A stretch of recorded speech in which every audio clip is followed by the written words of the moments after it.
It is June 28, 2023, and I want to welcome the several hundred people in the room here today in New York, and the far larger number watching around the country and the world. I want to welcome everyone to the Council on Foreign Relations. For those of you who aren't familiar with us, we're an independent, nonpartisan membership organization, think tank, educator, and publisher, dedicated to being a resource for our members, government officials, business executives, journalists, teachers and students, civic and religious leaders, and other citizens in order to help them better understand the world and the foreign policy challenges facing this country. I'm Richard Haas, CFR's president, and this morning we're fortunate to welcome back one of our most distinguished members, Antony Blinken. He's had a long and distinguished career, serving as staff director of the Senate Foreign Relations Committee and any number of senior positions in the Clinton and Obama administrations. And now, as everyone in this room and beyond knows, he is the 71st Secretary of State. Speaking of numbers, we here at CFR don't just think of him as 71. We refer to him as 27. There have been 28 Secretaries of State since 1921 when CFR was founded, and Secretary Blinken is the 27th to appear here at CFR. I'm one of 16 to speak here while Who did you miss, Richard? Interesting enough, it was John Marshall. Can't quite read into that. Just is. I guess if you have a planned name for you, you won't be invited back, something like that. Timing accounts for a lot in life, and our timing could hardly be better. Secretary has recently traveled to the Kingdom of Saudi Arabia, to China, to Europe, and over the past few days, he and his colleagues have been closely monitoring news out of Russia, and all this and more against the backdrop of a war in Europe that has now entered its 17th month. All of which to say is we are more likely to lack for time than topics. Two of us will begin with a half hour or so of conversation and then open it up to members for questions. I want to say again that today's meeting is on the record. Again, I want to welcome the Secretary, and I might add, Tony, that you today have had the sort of day I can empathize with, I can relate to. You go to Morning Joe, then you come to the Council on Foreign Relations. Welcome. Thank you. Great to have you. Before we get into some detailed questions, I want to take a step back. So let's start with your overall assessment of the world. You get up in the morning, got a lot on your plate. When you look out, where do you see the greatest danger? Where do you see the greatest opportunity? Thank you. Before getting into that, let me say two things. First, it is wonderful to be back in this room. I've spent many happy, enlightening hours here, sitting in this audience, occasionally being on this platform. It's great to see so many people together, not just in virtual space. And one other thing. My understanding is that this is Richard's last event as president of CFR. So it's hard to think of anyone who's done more to make this institution what it is over the last 2 decades. Extraordinary work. And I think it's fitting to start with, if everyone would, a round of applause for Richard Haas.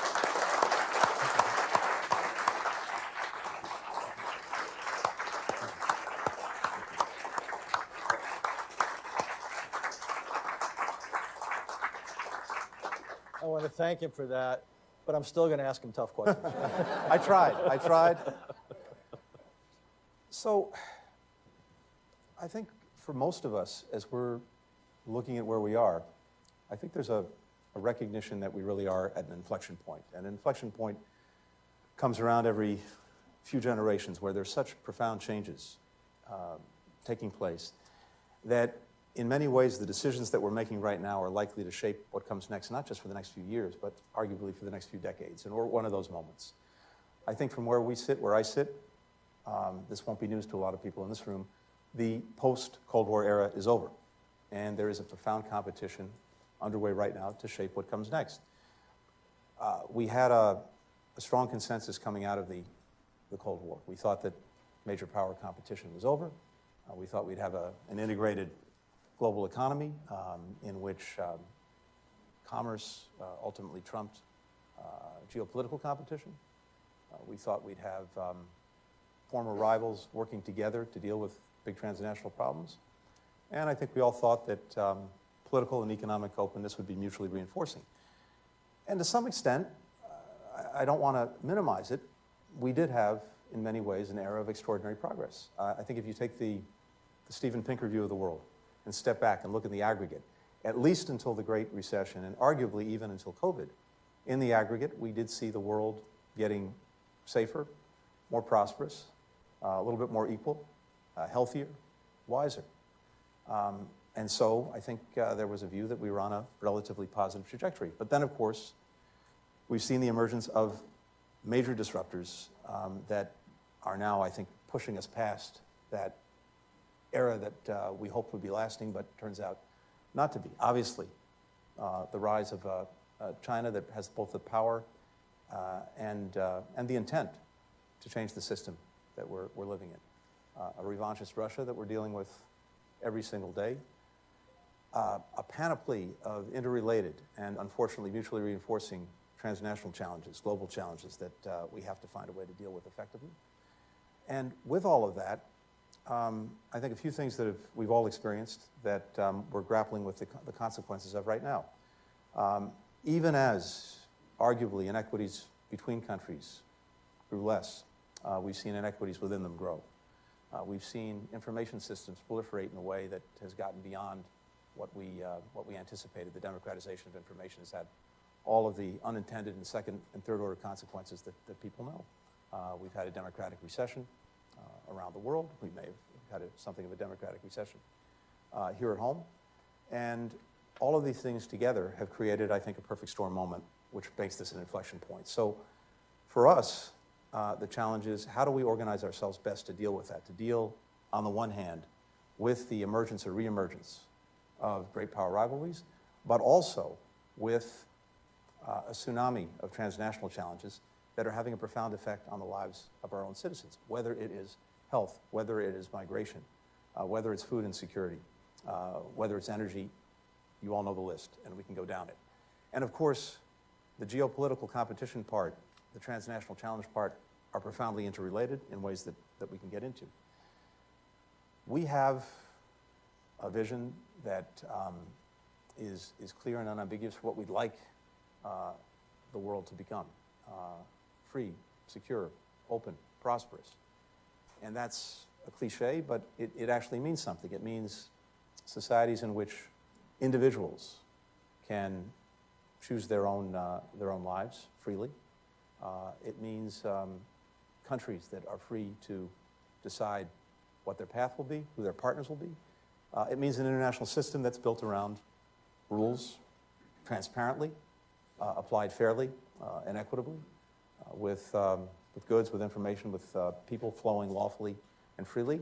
And it means technology used to uplift people, not to keep them down. On the other hand, we have increasingly some actors, some countries that want to erase many of the rules, the norms, the standards that we've developed over 75 years as a Western construct that shouldn't apply to them. We have a reassertion in some cases of spheres of influence. We have countries that are using predatory non-market practices to gain economic power and influence. We have the weaponization of dependencies, the weaponization of information. And we have assertions that what we see as universal rights are purely internal questions. So there are two very different views of the world. And there may well be a desire on the part of those who have a different view for a world order, but it's an illiberal one. And ours remains at heart a liberal one. So there's going to be a contest to shape this future. As we're thinking about this and as we're acting on it, I think we start, and I'll be brief, we start with trying to put the strongest possible foundation in place to be able to deal with this changed world, to be able to deal with this competition. It starts with everything we've done to invest in ourselves, in our own competitiveness. I can go through the litany, but again, you all know it. But if you look at the investments that have been made over the last almost 3 years now, they are historic in nature. from the infrastructure bill to the CHIPS Act to the IRA. And I can feel this everywhere I go around the world. But second, and this is where we come in, where the State Department comes in, working not only to rejuvenate, to revive, and in some cases to reform our alliances and partnerships, but also to build some new ones that are more fit for purpose. And the way I'm thinking about this, Richard, is a phrase that my colleagues are sick of hearing me say, but it's kind of variable geometry. As you've seen, we've spent a tremendous effort to try to reinvigorate, rejuvenate existing alliances like NATO, like our partnerships in East Asia. I can go down the list.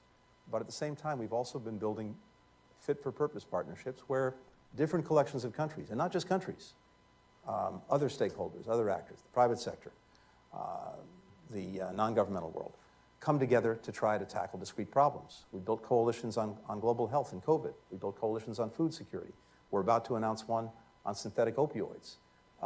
And in each case, our purpose is to find ways of bringing countries together to effectively deploy their resources, their knowledge, their information to tackle these problems. I'll end with this. And I know this is something that Richard, that resonates with you in many of your writings. I came to this with two very basic propositions, and I've seen those propositions, I think, validated by the experience we've had over the last 3 years. One is that if the United States is not engaged, if we're not leading, then one of two things. Either someone else is, and probably not in a way that advances our own interests and values, or no one is. And then you're going to have a vacuum that's probably going to be filled by bad things before it's filled by good things. The flip side of that coin is, in the 30 or so years that I've been doing this, I don't think there's ever been a greater premium than there is now on finding new ways to cooperate, to coordinate, to collaborate, both with other countries, institutions, and a variety of other stakeholders who are empowered in ways that they never were before, and so can be disruptors if you're not getting them on the takeoff, not just the landing. If you care about climate, if we're 15% of global emissions, we get everything right at home, that doesn't account for the other 85%. We've got to find ways to bring others along. If you're concerned about what we've experienced over the last 3+ years with COVID, we know that even if we do everything right here, if there's another variant out there somewhere, it can undermine everything we've done. So we have to build stronger global health systems. If you care about the technology that's in our pockets, that's shaping our lives every day, the norms, the rules, the standards that go along with that technology is probably being shaped in some windowless room in an international organization.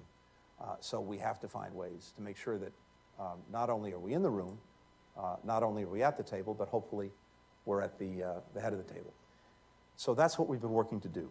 And I think on the big issues, on dealing with Russia, on dealing with China, we've managed to build greater convergence with other key players in the international system than we've seen. And on these big global challenges that are having a real effect on the lives of people here too, we're finding new ways to partner with countries, with institutions, to try to get at them, to try to get achievable results. Sometimes it takes a while. COVID's a good example of where we were probably slow off the mark, but once we got going, we had a real effect. So that's what I'm concerned with. It's putting in place and acting on these new building blocks, this new variable geometry of a world in which we can advance and shape the post-Cold War era.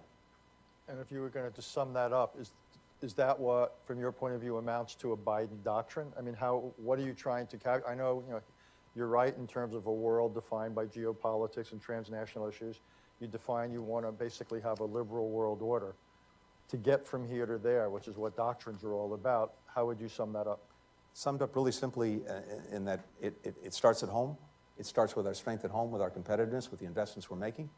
And then it goes to making sure that we are strengthening and, as necessary, forging new alliances and new partnerships, because we can't do it alone. So that to the extent there's a doctrine, and I always resist doctrines, it really is invest in ourselves at home and build these partnerships abroad. Well, if you want to resist doctrines, you've done it well, because you didn't quite give us a bumper sticker. Good. Okay, let's turn to Russia. Let's turn to the news at hand. You said on Sunday that events revealed, quote unquote, real cracks there. So it's a few days later. Is it your and your colleagues' sense that these cracks are widening? Do we know enough? Is it just the opposite? We see these cracks narrowing. what is our sense of what's transpired in the last few days, which way the arrows are going? Well, first, this is a moving picture, and I don't think we've seen the last act. And I think we have to have a certain amount of humility in any predictions we make about where this is going. But I think we can say this, or at least we know this much. First, if you take a step back, it is genuinely extraordinary that we've gone from a place where we were 16 months ago, where you had Russian forces on the outskirts of Kyiv. They thought they would take the city in a matter of days. They thought they would erase Ukraine from the map as an independent country, to a place where we were this weekend, where you had forces moving on Russia's capital, Moscow, mercenaries of Putin's own making. That, in a way, encapsulates the extent to which this aggression against Ukraine has been a failure across the board for Putin. And we see it by virtually every metric. Russia is worse off economically. It's worse off militarily. Its standing in the world has plummeted. It's managed to wean Europe off of Russian energy in the space of a little over a year. It's managed to help NATO become stronger, more united, and bigger. And of course, it's managed to alienate virtually every Ukrainian and also unite Ukraine as never before. This last episode, showing to some extent the internal dimensions of this failure, I think speaks volumes. But I don't want to predict where this is going to go, when it's going to get there. I do know that Putin has a lot of new questions that he has to answer for. In some ways, you're echoing Prigozhin's critique basically of this war. Well, far be it for me to let's keep this in mind. Mr. Prigozhin is, like Mr. Putin, someone who has committed horrific atrocities in Ukraine, in Africa, in Syria. Wherever Wagner goes, death, destruction, exploitation follow. But the fact, Richard, that he directly challenged President Putin, the fact that, as you said, he questioned the very premises that Putin has advanced for the war, is significant. But again, how this plays out in Russia, it is ultimately an internal issue for them, and they're going to have to work through it. Okay, so how it plays out, I agree with you. One place where we can be more than a bystander is when it comes to policy towards Ukraine. So the question is, we're now in month 17. Given what's happened, do we dial up or down what we say, what we do differently because of what's happened the last 5 days? The short answer is no. I think what we've done and what we're doing in terms of building a pretty remarkable coalition that has sustained itself for 16 months now, I think is actually even more solid than at the outset in terms of its support for Ukraine, exerting pressure on Russia, strengthening our own defensive alliance. We're sticking with that program. The only thing I'd say is that besides the rather extraordinary effort that's been underway to help Ukraine in the moment, to make sure that it has everything it needs for this counteroffensive, where it's trying to take back more of the land that was seized from it by Russia, there's also a longer-term aspect to this, and it's important in a number of ways. And the longer-term aspect is this. First, making sure that we're also working in a sustainable way to help Ukraine build up its deterrent and defense capacity for the medium and long term, so that Putin could not repeat this exercise in a year, in 2 years, in 5 years. And the flip side of that is something I just came back from in London. There was a reconstruction conference that brought together not only countries that care about Ukraine, not only the international financial institutions, but also the private sector, which ultimately is going to be the difference between a Ukraine that survives and a Ukraine that thrives if the investment is forthcoming. And this longer-term plan is usually important in two ways. First, because it is the difference between a Ukraine that actually really succeeds. But second, because the biggest impediment right now to finding peace, a just and durable peace, and we can come back to that, the biggest impediment to getting to how we know this has to end at some point, a negotiation, diplomacy, is President Putin's conviction that he can outlast Ukraine and he can outlast all of us. The more we are able to disabuse him of that notion, the more likely it is that at some point he'll come to the table. So building on that, could one element of that be whether when we get together with our allies in 2 weeks or some other point that we extend Ukraine assurances? Charlie Kupchan and I have written about Article 4 assurances under the NATO treaty. Some have advocated Article 5 I think that might be premature. What matters more is what you think. Some have talked about the model of the Israeli relationship, but why not think about assurances for Ukraine, which further signals Putin that time is not his friend? Yeah. Rich, I think that's exactly right, and I've read carefully what you and Charlie wrote, as I always do. It's in Foreign Affairs magazine. I want to mention that. Get one for the home team. Available at a newsstand near you. There are two things that I think are important. One is you're going to see at the NATO summit a very robust package for Ukraine, political and practical. I'm not going to get ahead of where we land in Vilnius, but I'm pretty confident in that. The second, at the same time, a number of us are looking, by a number of us, I mean a number of countries are looking at, in parallel, in addition to what happens at NATO, what can we do to do just what I said a moment ago, which is to help Ukraine build up its long-term deterrent and defense capacity. And there's a lot that goes into that, but I'm also pretty confident that that's a place we're going to get to. So let's go to another place you recently were in, which was China. What is your definition of success? What is a realistic goal for American foreign policy towards China? There's, at least in the near term, maybe even in the lifetimes of most people in this room, I don't think a clear finish line. This is more about getting to a place where we have peaceful and maybe somewhat more productive coexistence between us. Because the bottom line is this, China's not going away, we're not going away. So in the first instance, we have to find a way to coexist and coexist peacefully. We know we're in an intense competition. We talked about the competition to try to shape the post-Cold War era. At the same time, we are determined that that competition not veer into conflict, which would be terrible for everyone involved. And it starts with some basics. It starts with actually building back sustained lines of communication. That was the purpose of the trip I made at the President's behest, to start to build that back. And I think you're going to start to see more engagement in both directions with senior Chinese officials coming here, senior Americans going there. Second, it is about dealing directly, clearly, candidly with the profound differences that we have. And at the very least, making sure that there's a greater understanding of where we're coming from, what our intent is, and hopefully learning a little bit more from them about where they're coming from and what their intent is. And then finally, there are areas where, if it's in our mutual interest, we should find ways to cooperate. We talked about that as well. But this is a long-term competition. As I said, I don't think there's a finish line, but we want to make sure that in that competition, we're in a position of strength where we are, as I said, able to shape what comes next. And I think, from my perspective at least, we are approaching this from a position of strength, precisely because of the investments we've made in our competitiveness, precisely because of the convergence that we built with key partners in Europe, key partners in Asia, on how to approach the challenges that China poses. So I'm listening to you closely, and I was struck by your language, because you said our goal is to coexist peacefully. Well, I'm old enough, as are several people in this room, to remember where peaceful coexistence was the phrase that for decades dominated or characterized U.S.-Soviet relations. What are we to read into that?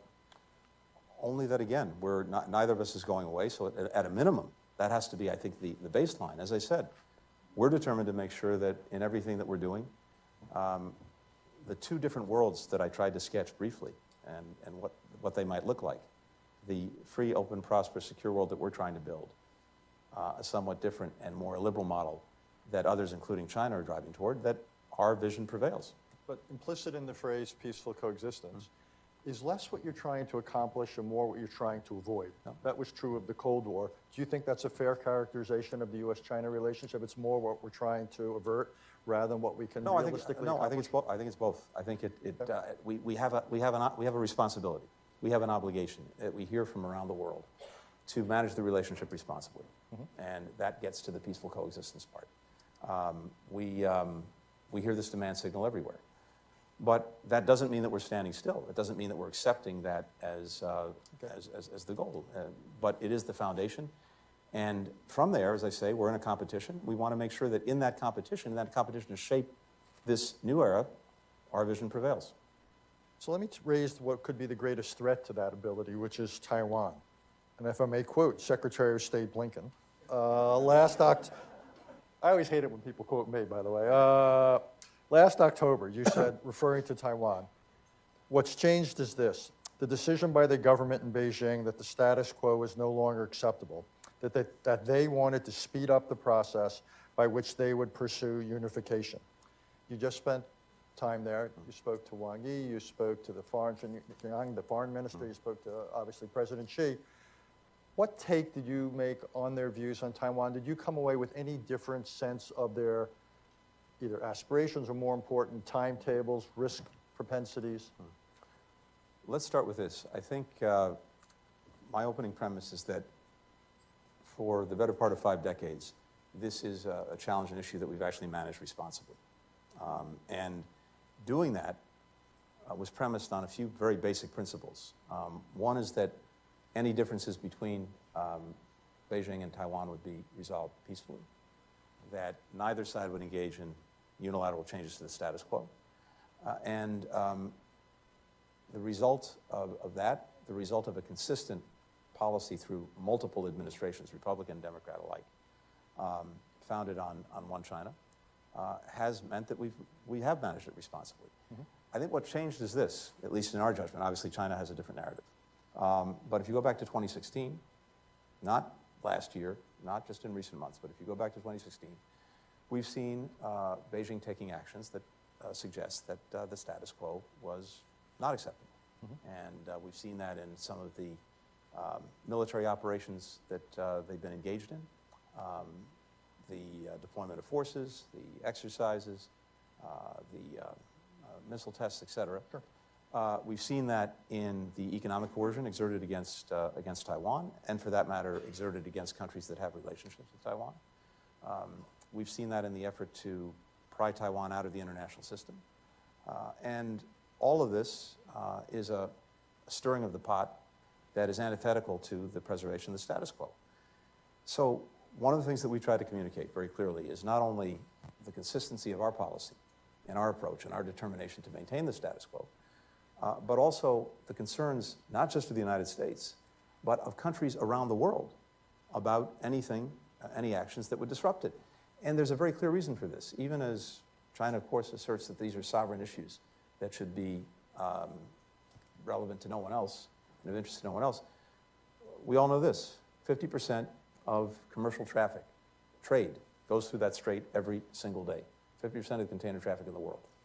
70% of the semiconductors that we use, from everything from our smartphones to our washing machines to our automobiles, made on Taiwan. If there were to be a crisis as a result of actions that either side takes that offline, you've got potentially a global economic crisis. It's one of the reasons, maybe the main reason, that country after country is going to both of us and saying we expect the responsible management of this issue to be sustained. That's exactly where we are, and I tried to share that very clearly and directly with our Chinese counterparts. Okay, so I agree with you on the stakes, and I agree that China over recent decades has, shall we say, moved to change the status quo in certain ways by what it's done militarily and diplomatically. So 4 times your boss, the President of the United States, has said that the U.S. would help defend Taiwan if it were attacked by China, and 4 times the White House staff has walked him back. So what is our policy, and why aren't we basically telling China, within the context of one China policy, you've done things to increase the threat, we're going to do things to increase the your understanding that you cannot move against Taiwan with impunity? Richard? Yes, sir. We continue to be guided by the One China policy based on the 3 communiques, the Taiwan Relations Act, and the 6 assurances. That hasn't changed, and that won't change. Mr. Secretary, we can do all that and still increase the certainty that with which we communicate to China that we are there for Taiwan if they use coercion. And I think it's evident not only in what we're saying, but also in what we're doing, that we are there for Taiwan. Under the Taiwan Relations Act, we've had a long-standing policy of making sure that we could do what's necessary to help Taiwan defend itself. That policy and the sort of rheostat on it also depends a lot on what Beijing is doing or not doing. And that was designed in from the get-go, including in the communiques. Okay, let me raise one other aspect of China. So while you were there, you raised the fentanyl issue. Yeah. And I read the language closely, and I have spent some time in that same building you are. And this was a triumph of diplomatic, diplo-speak. Thank you. Where the two sides agreed to explore the creation of a working group. Love that. Love that. So there was that. And then I saw that China basically, however you say not now or take a hike in Mandarin, on establishing mill crisis communications. So my question is, on those two issues, am I misreading it? And then on other issues, for example, China's willingness to participate in the next round of nuclear arms control talks. The last time I raised it with a senior Chinese official, he basically said, no way. We've got to build up our nuclear arms. We're not interested. Do you get the sense that when China's looking at all these issues, where did you come away with optimism? Was it any of these issues? Was it possibly Ukraine? Is there any area where, again, you see some potential upside in China's diplomatic openness? Well, first, just taking the issues that you mentioned, let's start with fentanyl. And there's a good reason to start with fentanyl. And in a sense, it's really worth pausing on this for a second because, as I suspect most people know in this room, the number one killer of Americans aged 18 to 49 is fentanyl. So if you start from that premise, it makes sense that you'd want to be focusing a lot of your time and resources and effort on that, and we are. And indeed, as I mentioned, in just a couple of weeks' time, we'll be moving forward with a broader international coalition to deal with this. And it's a problem and a challenge that we've been facing for some time. We're doing it holistically, by which I mean there's a lot that has to go on in the United States, including reducing demand, dealing with treatment. At the same time, major law enforcement challenges. We have our border and making sure, to the best of our ability, that synthetic opioids can't get over the border with impunity. There's a lot of technology that goes into that.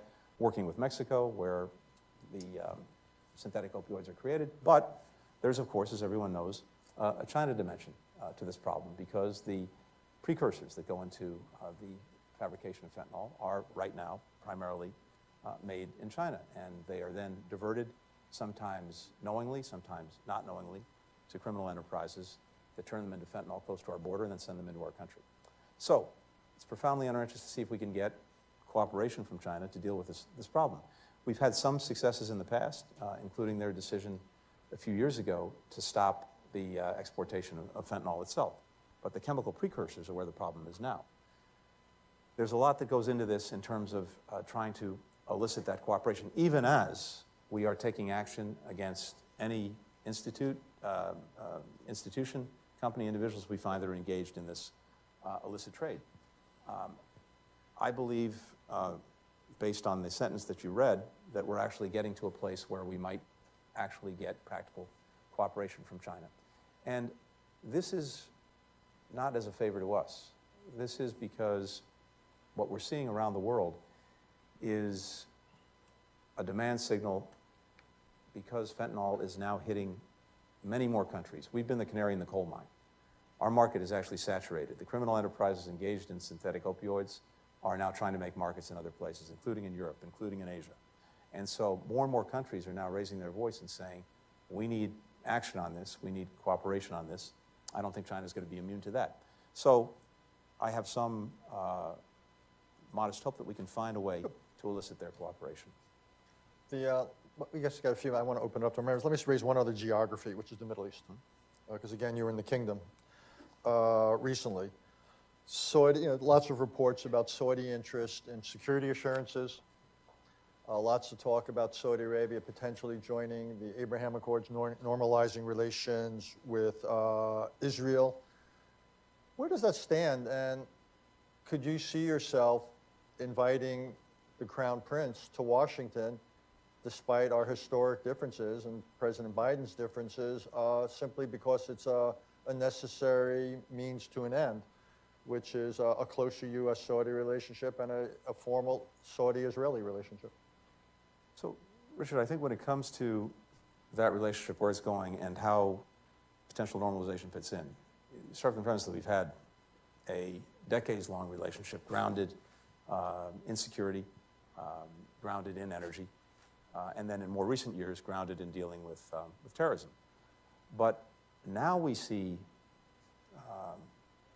all sorts of new potential that goes to the dynamic of regional integration in the Middle East, with Saudi Arabia potentially in the middle of it, a de-escalation of conflict and crisis, with one notable exception, Iran, and as well, the possibility to partner on game-changing issues and challenges, for example, with Saudi Arabia on everything from developing and meeting the incredible thirst around the world for quality infrastructure, to dealing with new communications networks going forward, including things like open radio access networks, where we're actually working with the Saudis. It's a long way of saying that along with the foundational partnership that we've had, there are new horizons that are clear. And of course, we have a big stake. We came in with maybe the worst humanitarian situation in the world, being in Yemen, working to end that war. So there's also a dynamic in place whereby both Saudi Arabia and Israel, of course, are interested in the prospect of normalization. It is incredibly challenging, hard, not something that can happen overnight, but it's also a real prospect, and one that we're working on because, as you've alluded to, both the Saudis and Israelis are looking for us to play a particular role in that effort. We're very much engaged in it, and as I said, it's a challenging road, but it's certainly one that's possible. Don't you have an added problem, though, which is just as you're trying to do this, and perhaps bring the Saudis closer to the Israelis, it can't take place without a context, in this case, the Israeli-Palestinian relationship, which I've been watching it for 40 plus years, and it seems to me not that far from blowing. You're seeing now the considerable expansion of settlements, considerable expansion of violence, a real absence of centralized Palestinian authority, the most right-wing government we've seen in Israeli history. If we want to have a normalization between Saudi Arabia and Israel, it seems to me part of associated with that has got to be a degree of calm with Israelis and Palestinians. It seems to me we're on the verge of anything but that. Shouldn't we be doing more? Couldn't we be doing more to address this? To keep open, in particular, to keep open the possibility, the calm things, and keep open a two-state possibility? Yeah. In short, I agree with you. And that's no fun. Sorry. We've told our friends and allies in Israel that if there's a fire burning in their backyard, it's going to be a lot tougher, if not impossible, to actually both deepen the existing agreements as well as to expand them to include potentially Saudi Arabia. And I actually had this conversation just yesterday with my Israeli counterpart. It's a conversation I've had with the Prime Minister on a number of occasions. It's also, at least in our judgment as Israel's closest friend and ally, profoundly not in Israel's interest for this to happen, both because of the added degree of difficulty that this presents for pursuing normalization agreements or deepening them, but also because of the practical consequences. If, just to cite one example, if Israel were to find itself either by intent or by accident responsible for the West Bank with 3 million Palestinians and 500,000+ settlers, what is that going to mean in terms of the allocation of resources, including security resources, that Israel otherwise needs to be concerned about when it comes to Gaza, when it comes to Lebanon, when it comes to Iran? It doesn't really add up. So on both of those dimensions.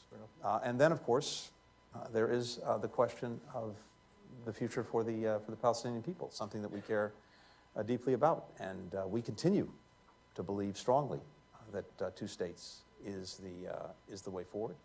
As distant as that seems, it's usually important to at least keep a horizon of hope for people who don't have a lot. And in the meantime, to at least try to better their lives day in, day out. We are working on this.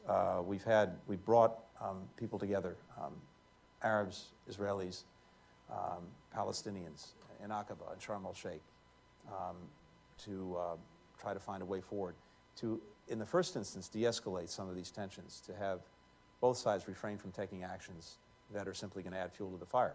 It's an ongoing process. We've had some success, particularly during the holiday season over Easter, Passover, Ramadan. Now, however, we've seen steps taken, including on settlements, that are moving in the opposite direction. Two quick last questions, then I want to open it up. You mentioned Iran twice. Lots of reports about an informal arrangement out there being discussed, putting some lid on Iranian nuclear capabilities in exchange for some degree of sanctions adjustment. What can you say about that? What I can say is this. We've believed from day one two things. We have a commitment that President Biden strongly adheres to, which is that Iran will not acquire a nuclear weapon. We also believe diplomacy is the most effective way to actually get that result, the most sustainable and the most effective. So we pursued that path. We tried to see if we could get back to mutual compliance with the Iran nuclear agreement, the so-called JCPOA. And we made a very good faith effort working closely with our European partners and actually, in this instance, working with China and Russia. And at the point at which that looked possible, Iran either couldn't or wouldn't do what was necessary to get back into compliance. And that goes back now many, many months. So there is no agreement in the offing, even as we continue to be willing to explore diplomatic paths.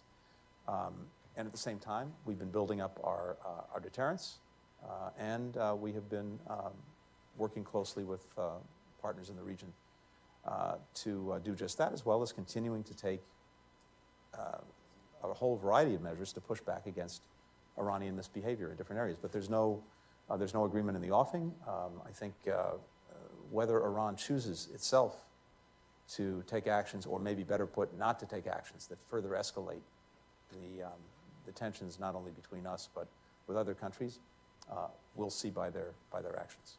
Yeah, I'll hold off the last question. Okay, time for you all. Raise your hand. This is going to be now the longest meeting in the history of the council, if we get to it. Raise your hand, Mike. We'll get a microphone to you. Keep it short. Let us know who you are. I see in the next to last row. Yes, ma'am. Right there. Hi, Secretary Blinken. Thank you very much. My name is Sarah Munoz. I am the Deputy World Editor for the Wall Street Journal, and I have two questions related to our wrongfully detained reporter, Evan Gershkovich. Can the State Department confirm that they have requested formal consular access for Evan, and is it likely to be granted? And how will the recent events in Russia affect efforts of the U.S. to free those Americans wrongfully detained in Russia? Yeah, thank you. From my perspective, I have no greater responsibility than to look out for the safety and well-being of Americans around the world, and notably Americans who are being arbitrarily detained, unjustly detained in some fashion. And Evan, of course, is front and center in that. So yes, we, of course, from day one, have sought consular access. We've had some initial access to him. That's been denied more recently. It's something we continue to look for virtually every day. At the same time, we are continuing to explore ways to bring him home, Paul Whelan as well, and many other Americans who are being detained in different parts of the world in an arbitrary fashion.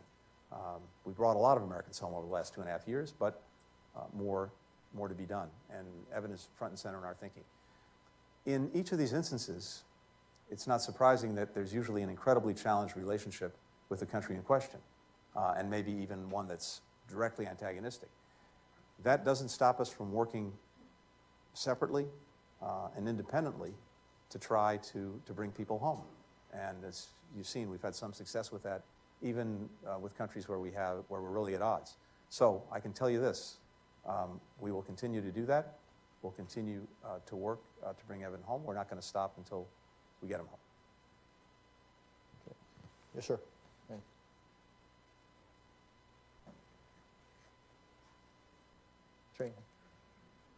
Jamie Metzler, One Chair World. Hi, Tony. Thank you. Nice to see you. I really appreciated what you said about our world being at an inflection point. At earlier times in history, 1648, 1945, we've been at inflection points like this in those cases after huge crises, and we've had to think structurally about what a global operating system upgrade might look like. How are you thinking about upgrades, whether it's to the UN or new institutions, to try to deal with the challenges we face? Jamie, thanks for the question. It's very much what we're about and what we're focused on. And as I said, it really goes to a few things. First is really we had to start first just re-engaging, as well as trying to re-energize and rejuvenate some of the existing alliances and partnerships. And I think we've done a reasonable job at doing just that. And a lot of that is just rolling up your sleeves, showing up, being engaged, listening, as well as acting. But I think one of the things we found is this, and again, no surprise to anyone in this room. Institutions, alliances, arrangements that were made 75 years ago, 50 years ago, may not necessarily be fit for today's purposes. And so, along with trying to reorient, in some cases, the existing arrangements to deal with the challenges of this moment, we have tried to build new partnerships. And there, what we found, and something that you've done remarkable work on over the last years, COVID is a pretty good example of that. As I said, I think we were a little slow off the mark in terms of our global responsibilities, but once we got going, including working through COVAX to make sure that we were getting vaccines to people around the world free of charge, no political strings attached, we were actually quite effective. But even in doing that, we noticed that there were gaps. There were gaps on the last mile in terms of actually getting shots into arms. There were gaps in protecting healthcare workers who are on the front lines. There were gaps in dealing with misinformation and disinformation that was being used against this global effort. There were gaps in getting other therapeutics to people in need, and this is, of course, particularly acute in Africa. So we built a new coalition of countries that were either particularly interested in this, had particular resources that they could bring to bear, and we called it basically the GAP Coalition. And it was not very much in the headlines, but we did it among foreign ministers because to have a real impact and a sustained impact, yes, of course you need all of the expertise, health ministers, et cetera, but to make sure that there's a real political drive and imprimatur on this, it's useful to do it at that level too. And we put this together, and it was actually quite successful, and we can go through all the different metrics, in actually filling the gaps. We're doing this across the board. I mentioned the synthetic opioid coalition that we're going to put together and that will be announced in just a couple of weeks' time. We've done this with food insecurity as well. And we also have been doing this in different ways with things that Richard knows well in the Indo-Pacific, with the Quad, with India, with Japan, with Australia, with the United States, to try to deliver specific public goods in ways that our countries together, I think, are uniquely placed to do. It actually started, as you know, with vaccines, but now it's expanded out. So it's exactly this combination of revitalizing existing institutions, reforming them as necessary. The UN is one place where you may have heard the President speak to this at the last General Assembly. We're really intent on trying to pursue reform of the Security Council, reform of the institution more broadly. The international financial institutions, multilateral development banks. It's a major effort underway to make sure that they're much more effectively addressing the needs in this moment. We started with the special drawing rights. I think there's more that we can do. We need Congress for that. We're looking at how capital is allocated, and allocated in ways that, again, address things like climate change, which is the biggest demand signal, food insecurity. And we're also looking at greater speed and efficacy in the way these institutions function. Janet Yellen, and we're working on that very closely together. So I think it's a combination of all of these things. It's the existing institutions, it's building new ones that are fit for purpose, and as I said, it's also finding new tools, including in the international system. Last thing is this. This is, in my mind, something that's been very powerful because there really is a recognition, even with countries that have different systems, different political orientations, that there is a common interest, a shared interest in trying to tackle some of these problems, and there is a shared interest in actually establishing some basic rules, basic understandings, and trying to live by them. And we see that play out every single day. Let's get a question from Zoom land. We'll take our next question from Tamika Tillman. Hi, Secretary Blinken. This is Tamika Tillman. It's great to see you and to have you with us. You had touched a couple of times in your remarks on technology and the importance of technology in shaping the evolving world order. You've done a lot of good work at the State Department to build new infrastructure for dealing with that. What will it look like going forward, not only for the State Department, but for public institutions generally that have historically struggled to adapt to rapid innovation in other fields? Yeah. Micah, thank you. One of the things that I've learned the hard way in 30 years of government, I suspect, Richard, you had the same experience, is that governments, the foreign policy apparatus, to some extent the domestic apparatus, is usually not great at understanding new technologies, adapting to them, figuring out what government's role needs to be in shaping them and in regulating them. In the foreign policy space, most of us are not brought up in scientific, technological disciplines, and that's a deficit. One of the things that we've been trying to do, and have done, I think, with some success, is actually to build that into the DNA of the State Department. And as I think you alluded to, we just stood up a new bureau that is focused on digital policy, on cyberspace, on emerging technology, to make sure that we have the expertise in hand at the department, that we actually grow it within the department, and the department is seen as a place where there's genuine knowledge, genuine expertise, and then we can effectively represent the United States in these windowless rooms around the world where so many of the decisions about how technology is going to be used are actually made. And that was done really with, in record time, at record speed. And I'm feeling very bullish about the prospects for that. We have worked very hard as well to strengthen our connections to the entire innovation, science and technology enterprise that is at the heart of this country's strength. And time doesn't allow me to get into this, but we've done that in a lot of different ways to make sure that we're connected, and to the best extent possible are actually a little bit ahead of the curve in understanding what's coming down the road, how that may affect our relationships with other countries, how that's going to affect geopolitics, how that's going to affect our ability to solve some of these big transnational problems that we've been talking about. Basically, we want a department that's fit for purpose as well, and that purpose has changed. If you look at what really matters to people, of course, the bread and butter issues of war and peace, preventing conflict, making peace, doing the day in, day out work of relations between countries, that remains our bread and butter. But if we don't have a department that's able to act effectively and efficiently when it comes to technology, when it comes to global health, when it comes to climate, when it comes to food insecurity, when it comes to migration, then we're not being responsive to the big challenges that are affecting people's lives right now. That's exactly the kind of department that we're actually building as we speak, and I think we'll be in a much better place to address these challenges going forward. Tony, can you just build on that and say something about your policy towards technology externally, in the sense of what is your thinking about our approach ought to be to AI, whether it is wise and feasible to constrain it, and when it comes to countries like China, is our goal simply to deny them things that are directly useful for national security, or are we actually trying to slow China's growth? So let me take the second part of the question first, because this was actually a lengthy part of the conversation that we just had in Beijing. From China's perspective, no surprise to people here, is that our purpose is to contain them, to hold them down, to hold them back, globally and economically. And the fact of the matter is it's not. And it's also not in our interest to do that. China sees us as being engaged in decoupling. The argument that I made to our counterparts is that if you actually look at what's happening and what's happened, the facts belie that assertion. Our trade with China last year reached the highest level ever. We had more foreign direct investment going to China last year than in any year since 2014. Yes, we have export controls. We have sanctions on individuals and Chinese entities, about 1,000 or so, all told.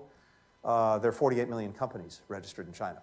So that's hardly decoupling if we've got very targeted restrictions on I think it's 0.0001% of the companies in China. At the same time, it's not in our interest to hold them back. We have done, I think, very well in recovering from COVID. Other countries are struggling more. We don't want to be the only engine for growth in the world. We want to see a China that's actually succeeding economically. It's in our interest. But equally, and again, I shared this with our counterparts, how is it in our interest to allow them to get technology that they may turn around and use against us, whether it's in building a very opaque nuclear weapons program and expanding it at a very rapid pace, developing hypersonic missiles, using AI potentially for repressive purposes. It's not in our interest to do that. If they were in our shoes, they would do exactly the same thing.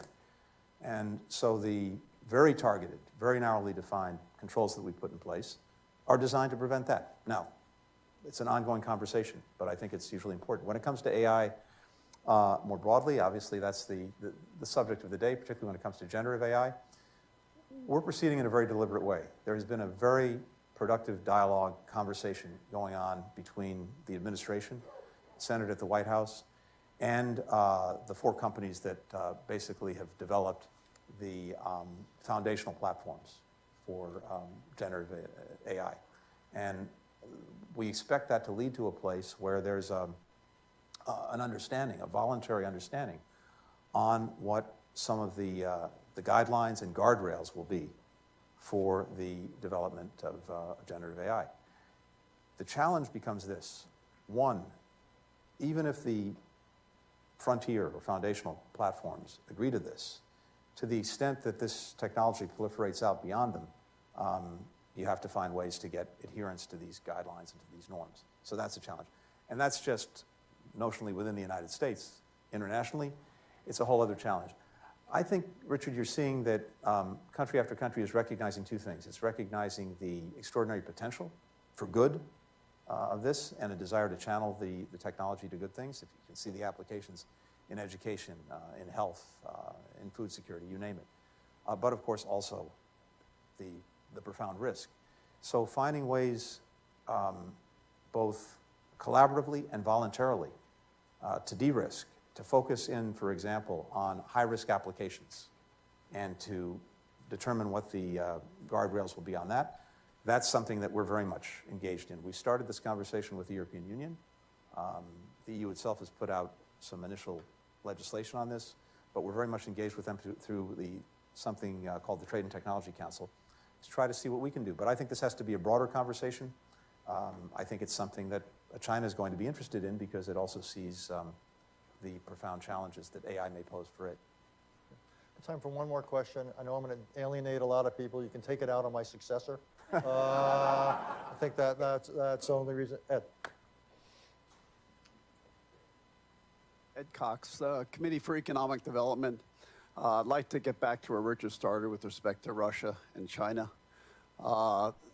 Between the parties, the relations declared to be very solid now, but traditionally it has been not only ambiguous, but antagonistic. Where do you expect that relationship to evolve, and how could the administration impact it? So I think we've seen in real time, including this past weekend, some of the tensions that are inherent in that relationship, which I think we would see in some ways as a marriage of convenience, but also to some extent as a marriage of conviction, the conviction being that the world that we seek to shape is not the same one that in very different ways and for different reasons they seek to shape. And so there's some convenience but also conviction in working together. But I think we see some of the profound tensions and strains that go to that. China has been trying to get a balancing act right where on the one hand it's been supportive of Russia in the international system through this aggression against Ukraine. It's done some of its bidding diplomatically. It's tried to advance its narrative, et cetera. At the same time, it tries to present itself as neutral and as a force for peace and for ending the conflict. And that strain is increasingly apparent. We had some interesting conversations about this when I was in China last week or 2 weeks ago. And my hope would be that China actually could play. If we get to a moment where diplomacy has realistic prospects for achieving something, and we get to a negotiation, where it actually could play a constructive role, if only because it has a certain amount of influence on Russia, and that may be useful when we get there. But you've seen China again try to advance the proposition that it's trying to itself advance peace. It's sent an envoy around. Some of the principles that China put forward in its own plans are good.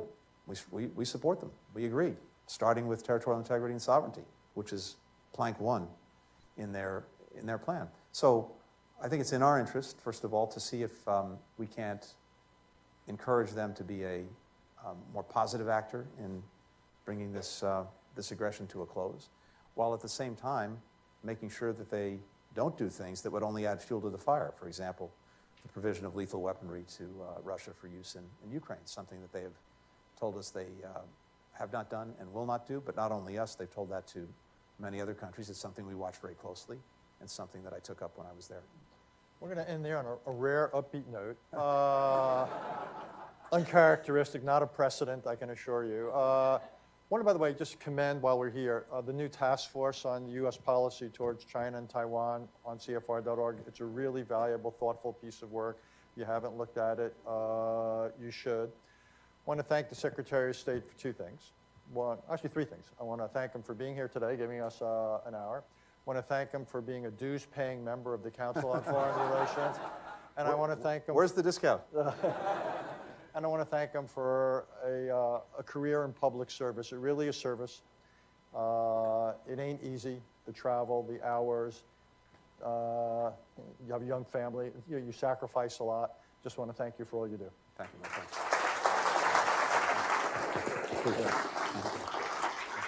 Thank you all.